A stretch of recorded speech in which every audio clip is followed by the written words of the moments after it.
Recording.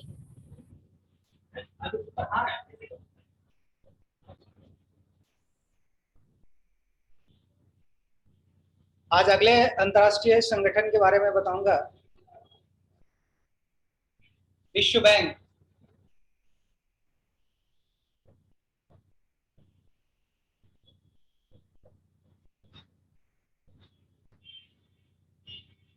यानी world bank,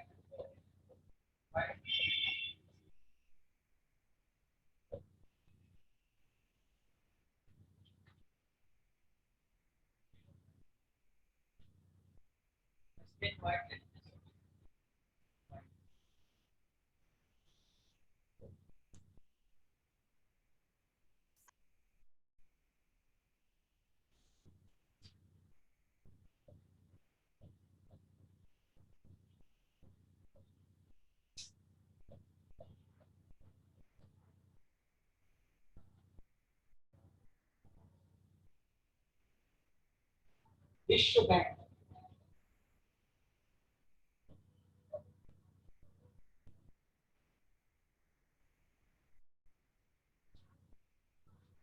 कल मैंने बताया था आईएमएफ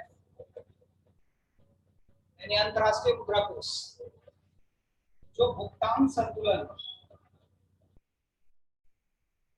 असंतुलन को ठीक करती है। भुगतान संतुलन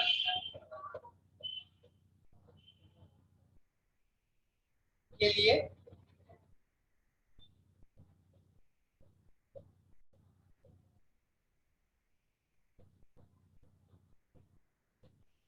वित्तीय सहायता उपलब्ध कराते हैं। इसका मुख्य उद्देश्य है भुगतान संतुलन। अगर किसी देश का भुगतान संतुलन प्रतिकूल है तो यहां से उसे आर्थिक सहायता मिलती है अगर वो अंतर्राष्ट्रीय मुद्रा कोष का सदस्य है। तो फिर विश्व बैंक की आवश्यकता क्यों है? विश्व बैंक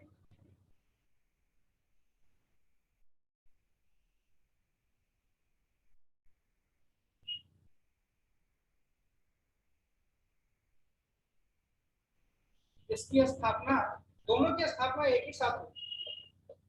स्थापना 1944 ये निर्णय लिया गया। 1944 में तो ब्रेटन वुड्स सम्मेलन आयोजित किया गया था और इसी सम्मेलन में यह निर्णय लिया गया था कि विश्व बैंक की स्थापना की जाए।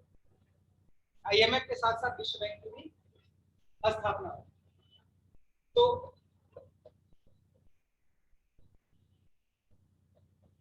ब्रेटन वुड्स सम्मेलन 1944, 44 देश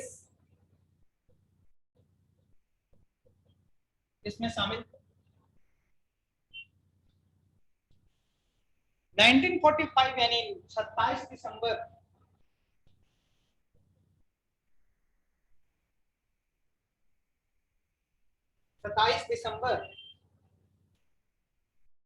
1945 से विश्व बैंक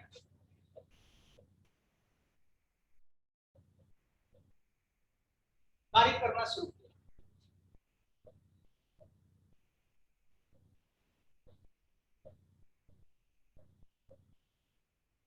कार्य करना शुरू किया। आईएमएफ 1947 में कार्य करना शुरू किया तो विश्व बैंक 27 दिसंबर 1945 से काम करना शुरू किया। इसका भी मुख्यालय वॉशिंगटन डीसी यानी डिस्ट्रिक्ट ऑफ कोलंबिया, इसकी स्थापना की। दरअसल ब्रेटन वुड्स सम्मेलन में अंतर्राष्ट्रीय पुनर्निर्माण एवं विकास बैंक, दरअसल अंतर्राष्ट्रीय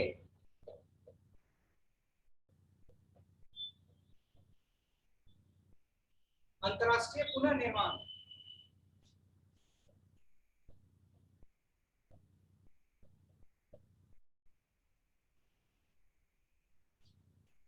एवं विकास bank.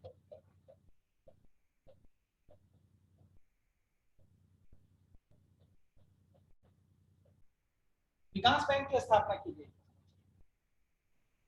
International bank for reconstruction and development, IBRD। 1945 में यानी 27 दिसंबर 1945 को IBRD की स्थापना की। जब IBRD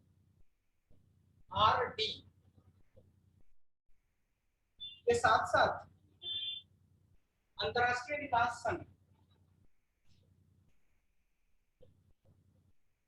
अंतरराष्ट्रीय विकास बैंक, अंतरराष्ट्रीय विकास संघ की स्थापना की गई। यानी एक एसोसिएट ऑर्गेनाइजेशन है वर्ल्ड बैंक का। तो जब IBRD के साथ अंतरराष्ट्रीय विकास संघ, अंतरराष्ट्रीय विकास संघ की स्थापना की गई, तब ये बना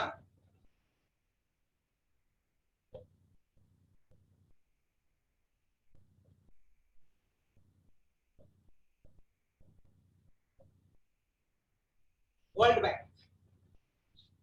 यानी IBRD और अंतरराष्ट्रीय विकास संघ ये दोनों मिलकर बना विश्व बैंक।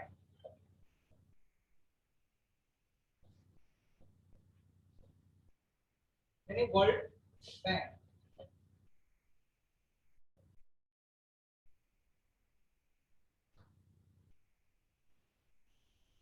इसके बाद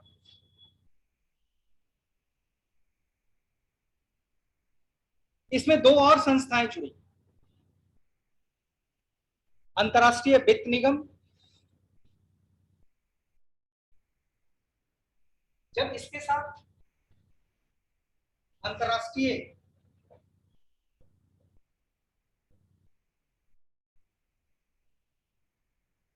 वित्त निगम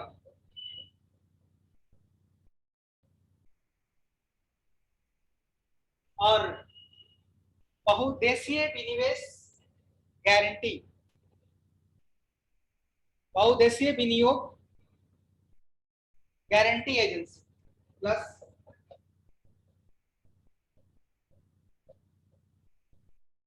देशीय विनियोग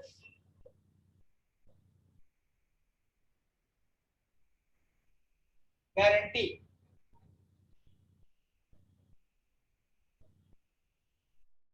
एजेंसी, तब ये बन गया वर्ल्ड बैंक समूह। अब इसको हम फिर से एक बार देख लेते हैं, बेहतर होगा। IBRD, international bank for reconstruction and development, plus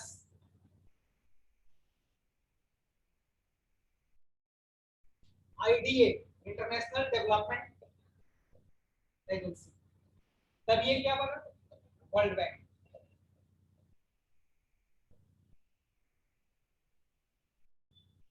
और जब इससे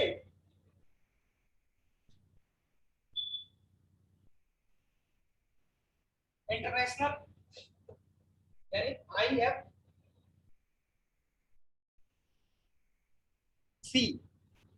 international finance corporation plus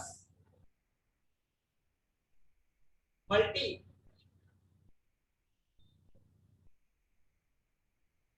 MIGA,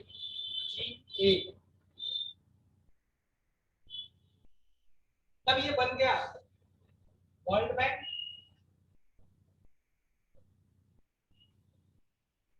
group. यानी आज से विश्व बैंक समूह में IBRD, आईडीए, आईएफसी और भी, ये 4 ऑर्गेनाइजेशन, और ये सारे ऑर्गेनाइजेशन मिलकर क्या कहलाते हैं? World bank group.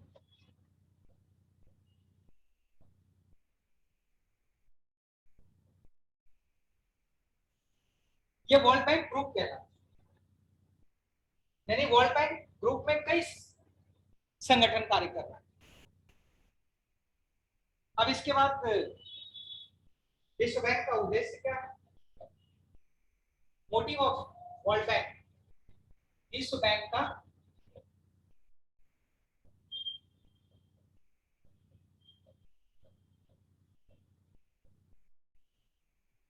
दरअसल इस बैंक की बुनियादी रिकंस्ट्रक्शन के लिए पड़ी थी, यानी पुनः निर्माण के लिए। निश्चित तौर पर युद्ध के दौरान जिस प्रकार का विध्वंस हुआ था, उसके पुनः निर्माण के लिए, रिकंस्ट्रक्शन के लिए बड़ी मात्रा में धन की आवश्यकता थी, और इसके लिए जरूरी था कि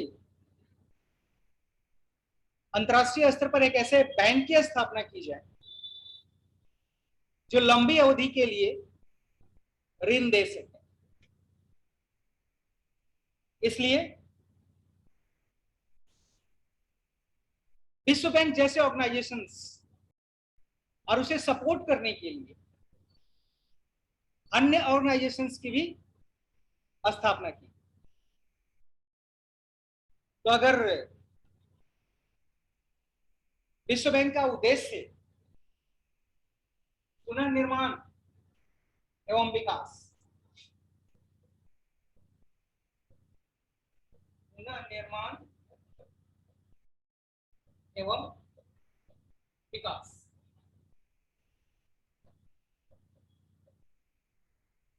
ये पहला उद्देश्य है, रिकंस्ट्रक्शन एंड डेवलपमेंट। दूसरा है शांतिकालीन अर्थव्यवस्था।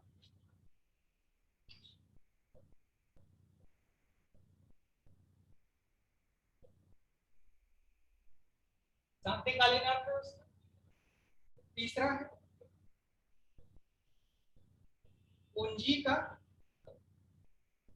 प्रबंधन, पूंजी का प्रबंधन। निर्माण के लिए पूंजी की आवश्यकता है, तभी एक विकसित अर्थव्यवस्था हो सकती है। पुनः निर्माण और विकास के लिए भी धन की आवश्यकता होती है। इसके बाद विदेशी निवेश को प्रोत्साहन, विदेशी निवेश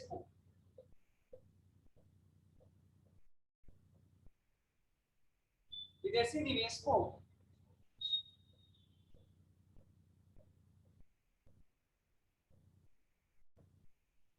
प्रोत्साहन।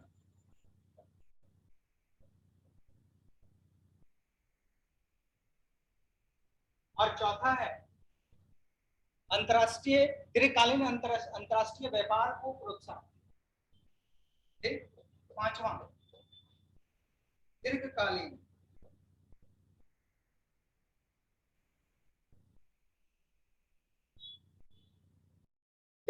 अंतरराष्ट्रीय व्यापार को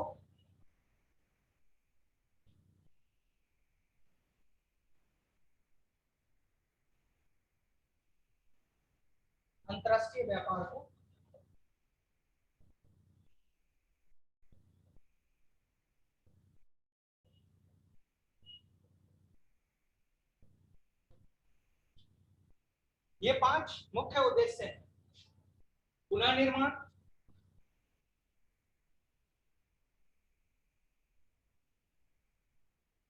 पुनर्निर्माण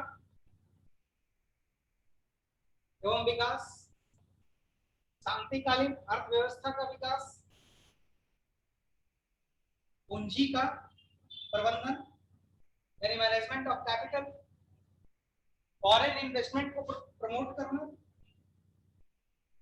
फॉरेन इन्वेस्टमेंट को प्रमोट करना और दीर्घकालीन अंतरराष्ट्रीय व्यापार यानी लॉन्ग टर्म के इंटरनेशनल ट्रेड को प्रमोट करना, ये मुख्य उद्देश्य वर्ल्ड बैंक के थे यानी विश्व बैंक के।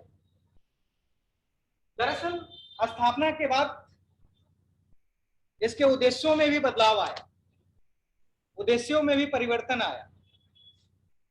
तो स्वाभाविक है कि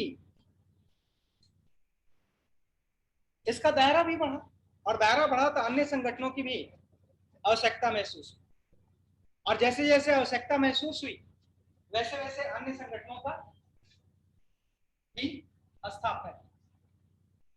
तो पुनर्निर्माण एवं विकास जो इसका पहला उद्देश्य था कि विश्व बैंक का मुख्य उद्देश्य युद्ध से जर्जर, युद्ध से तबाह, युद्ध में बर्बाद देशों में आधारभूत संरचना के विकास के लिए, इंफ्रास्ट्रक्चर के डेवलपमेंट के लिए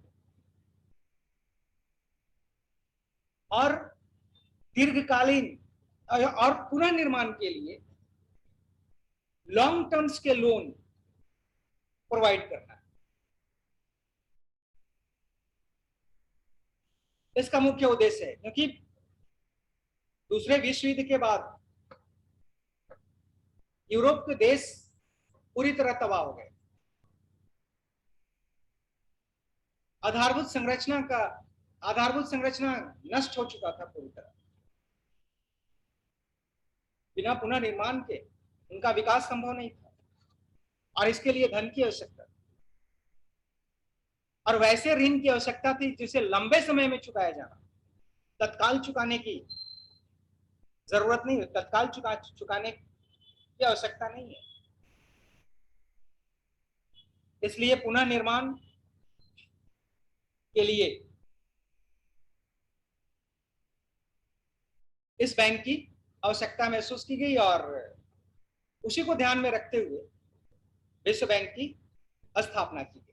तो इसका एक एक उद्देश्य की तरफ हम बढ़ेंगे। यानी पहला, युद्ध से जर्जर,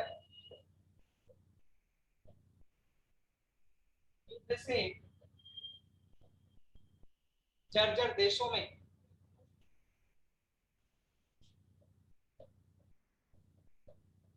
देशों को दीर्घकालिक ऋण की व्यवस्था, दीर्घकालिक ऋण की व्यवस्था। दूसरा है विश्व के अल्प विकसित देशों, यानी विश्व के जो अंडर डेवलप्ड कंट्री है, अल्प विकसित देशों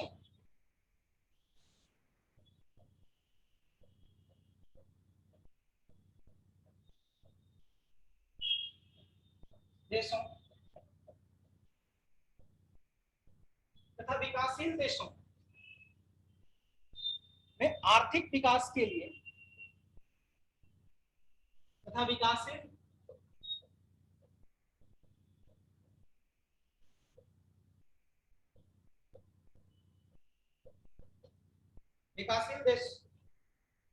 देशों में आर्थिक विकास की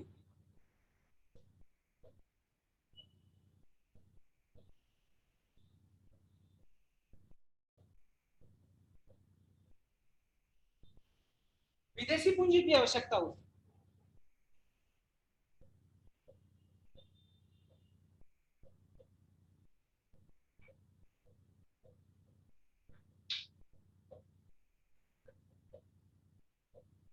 विदेशी पूंजी की आवश्यकता होती है और इसके बिना विकास संभव भी नहीं है। विदेशी पूंजी की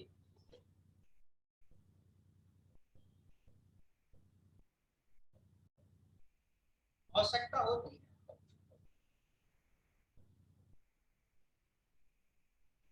विश्व बैंक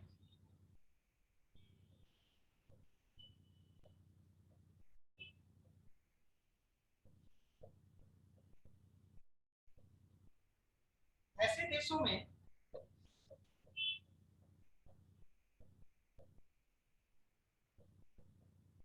ऐसे देशों में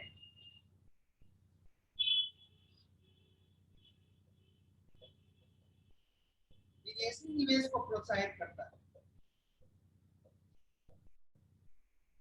विदेशी निवेश को प्रोत्साहित करता है।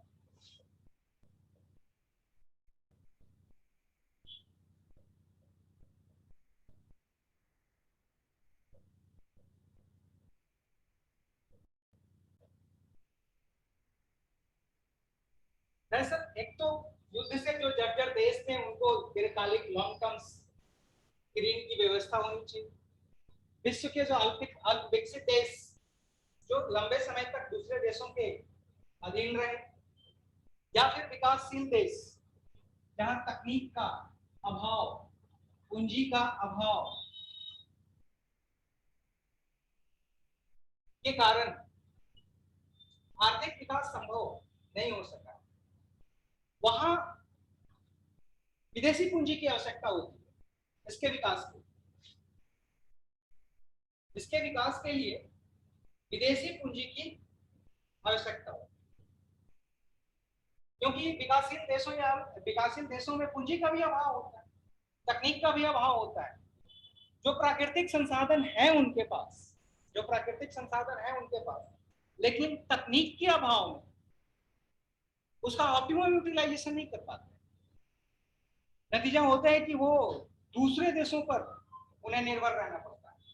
तो फिर ऐसे देशों के लिए पूंजी की व्यवस्था विश्व बैंक करता है, और जो विश्व के धनी देश हैं उनको प्रमोट करता है कि आप ऐसे देशों में इन्वेस्ट कीजिए। तो ये एक जिम्मेदारी है विश्व बैंक की कि अल्प विकसित देशों में, विकासशील देशों में धनी देशों को पूंजी निवेश के लिए प्रोत्साहित करें। अब इसके बाद अंतरराष्ट्रीय व्यापार में भी विश्व बैंक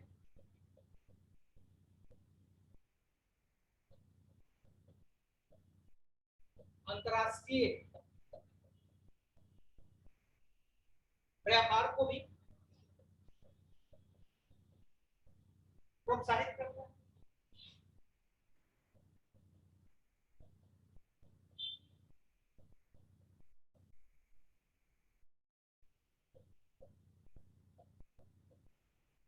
अंतरराष्ट्रीय व्यापार को भी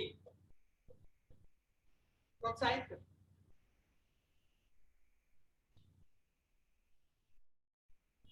इसके लिए विदेशी निवेशकों को प्रेरित करता है। विश्व बैंक की एक और बड़ी जिम्मेदारी है,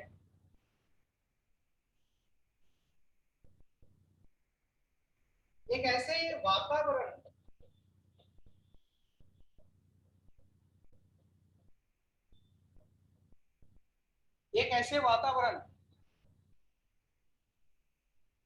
एक ऐसा माहौल बनाने का प्रयास करता है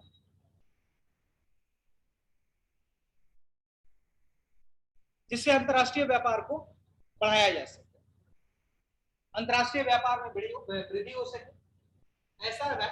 एक ऐसे वातावरण का निर्माण करें जिससे अंतरराष्ट्रीय व्यापार में वृद्धि हो।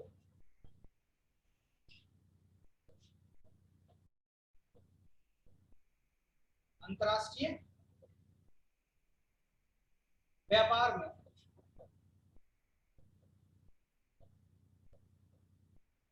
वृद्धि हो।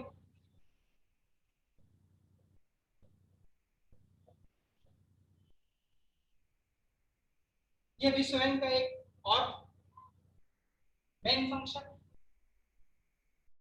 इसके अतिरिक्त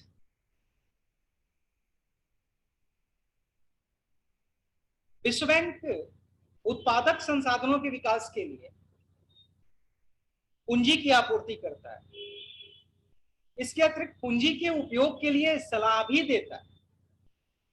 तो ये 5 उद्देश्य जिसे पूरा करने के लिए वो निरंतर प्रयास करता है।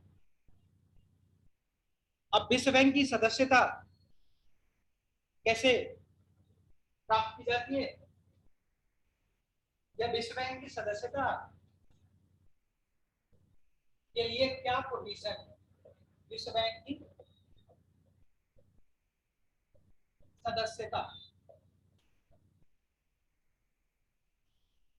विश्व वो सभी देश विश्व बैंक के सदस्य होते हैं।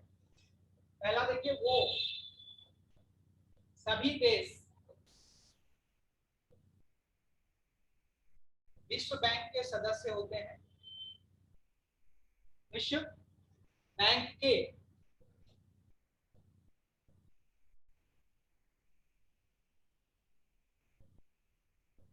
सदस्य होते हैं।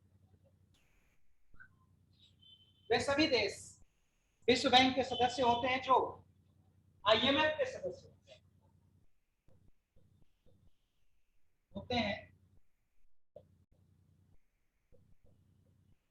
जो आईएमएफ यानी अंतर्राष्ट्रीय मुद्रा कोष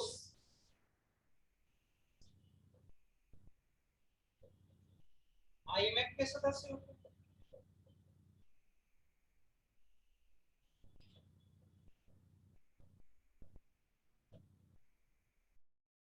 यानी यहाँ पे एक कंडीशन है कि विश्व बैंक का सदस्य वही हो सकता है जो अंतर्राष्ट्रीय मुद्रा कोष का सदस्य। अगर आईएमएफ की सदस्यता समाप्त होती है, अगर किसी देश की आईएमएफ की सदस्यता समाप्त होती है, तो विश्व बैंक की सदस्यता स्वतः समाप्त हो जाती है। यानी इसकी दूसरी शर्त, अगर किसी देश की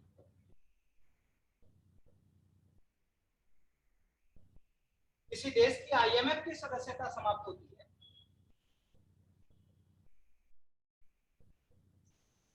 इंटरनेशनल मॉनेटरी फंड आईएमएफ की सदस्यता समाप्त होती है,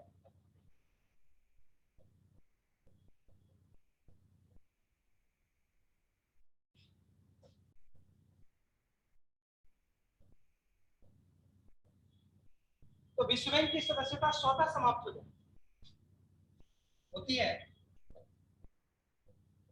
तो विश्व बैंक की सदस्यता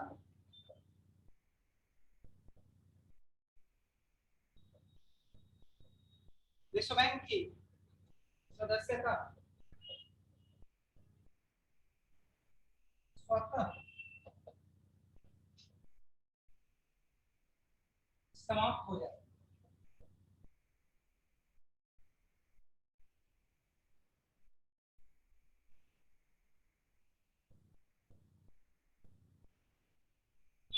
इसके बाद भी विश्व बैंक की सदस्यता की सुविधा प्राप्त हो सकती है, या कोई भी 10 सदस्य आईएमएफ का सदस्य नहीं होते हुए भी विश्व बैंक का सदस्य हो सकता है, लेकिन उसे एक शर्त पूरी करनी है। वो कौन सी शर्त है?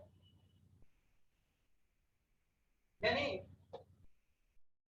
कोई सदस्य आईएमएफ का सदस्य नहीं होते हुए भी आईएमएफ का सदस्य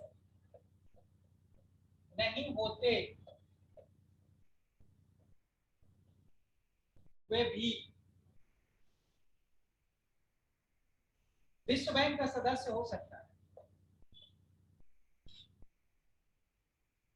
विश्व बैंक का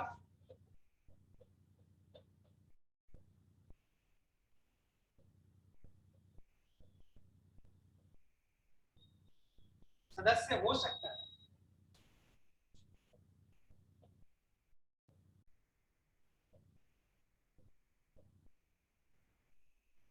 अगर विश्व बैंक के 75% सदस्य विश्व बैंक के 75% सदस्य उसका समर्थन करते हैं।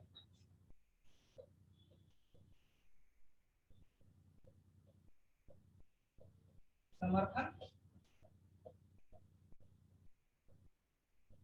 करते हैं, यानी 75% सदस्य उसकी सदस्यता बनाए रखने के लिए सहमत हो जाते हैं, तो आईएमएफ का सदस्य नहीं रहते हुए भी विश्व बैंक का सदस्य हो सकता है।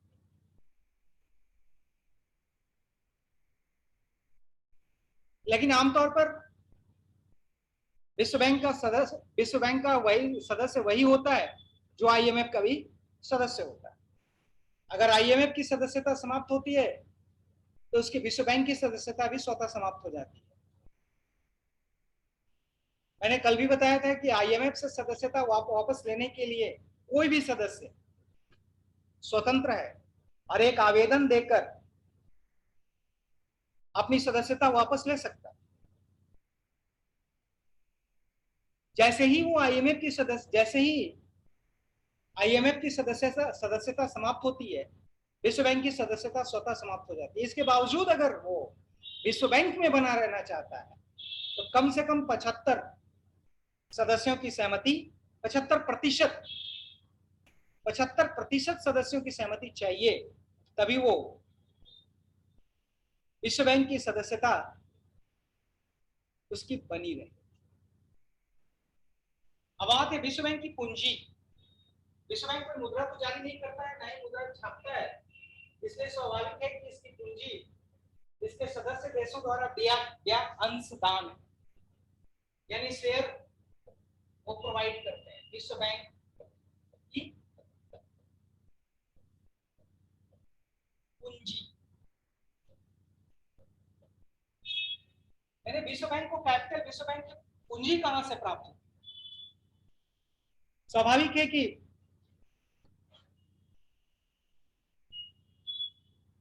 सदस्य देशों द्वारा दिया जाता है। तो विश्व बैंक की स्थापना के समय विश्व बैंक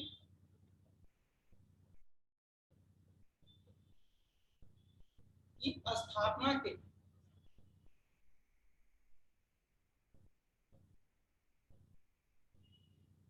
समय अधिकृत पूंजी उसकी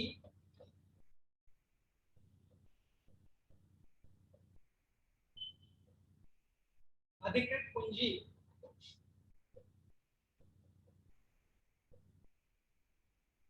$10,000 बिलियन थी। $10,000 मिलियन थी।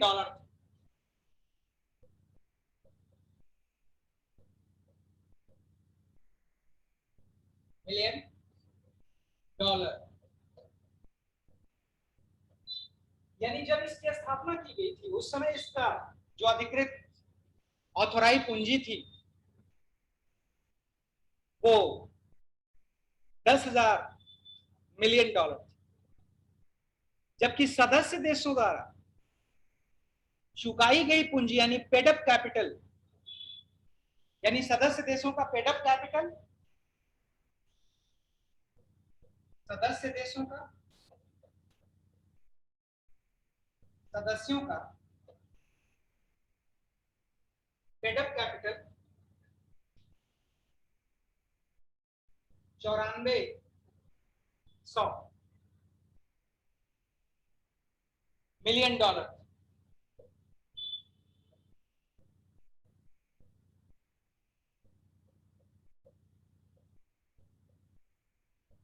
यानी इस पूंजी के साथ विश्व बैंक की शुरुआत हुई। इसमें सदस्यों द्वारा जो अंशदान दिया जाता है उसको एक कैटेगराइज किया गया कि सदस्य देश अपने अंशदान का कितना प्रतिशत किस रूप में दें। तो जो भी कोटा उनके लिए निर्धारित होता है यानी सदस्य देशों के लिए, और जो उन्हें विश्व बैंक में देना है उसका, यानी जो जो देना है यानी विश्व बैंक को, यानी कुल राशि का, यानी वो राशि जो उस देश को विश्व बैंक को देना है, उस राशि का 2%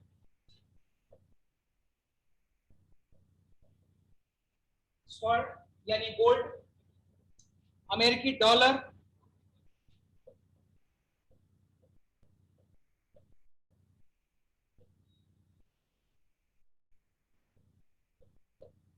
अमेरिकी डॉलर या एसडीआर के रूप में देना है। एसडीआर मैंने कल बताया था ना, स्पेशल ड्राइंग राइट, या एसडीआर के रूप में देना।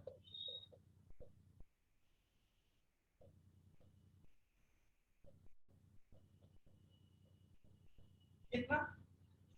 2%। 2% की जो धनराशि है, या तो गोल्ड में दीजिए, या फिर अमेरिकी डॉलर में दीजिए, या फिर एसडीआर के रूप में दीजिए, यानी जो राशि तय की गई, जो राशि तय की गई, जो राशि तय की गई है उसका 2% गोल्ड में, या फिर अमेरिकी डॉलर, या फिर एसडीआर में देना। 18%, इसके बाद जो 18% देश को अपनी मुद्रा में देना।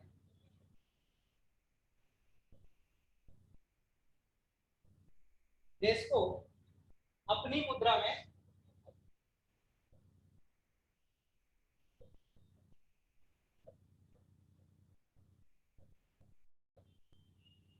और बाकी जो बचता है 80%,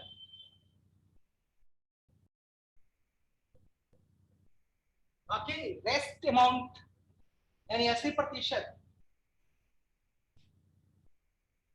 विश्व बैंक की इच्छा के अनुसार देना। बैंक की इच्छा अनुसार देना।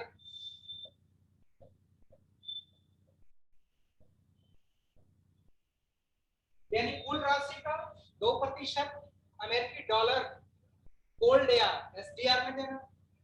18% 18% उस देश को अपनी मुद्रा में देना। अगर भारत अगर चुकाता है तो रुपए में चुकाए, चीन अगर चुकाता है तो युआन में चुकाए, जापान अगर देता है तो येन में देगा। यानी 18% धनराशि उसे अपनी मुद्रा यानी अपनी करेंसी के फॉर्म में देना, और फिर 80% जो रेस्ट 80% जो कंट्रीब्यूशन है वो वर्ल्ड बैंक को अपनी मर्जी से, यानी वर्ल्ड बैंक की इच्छा अनुसार ये देना। अब इसके बाद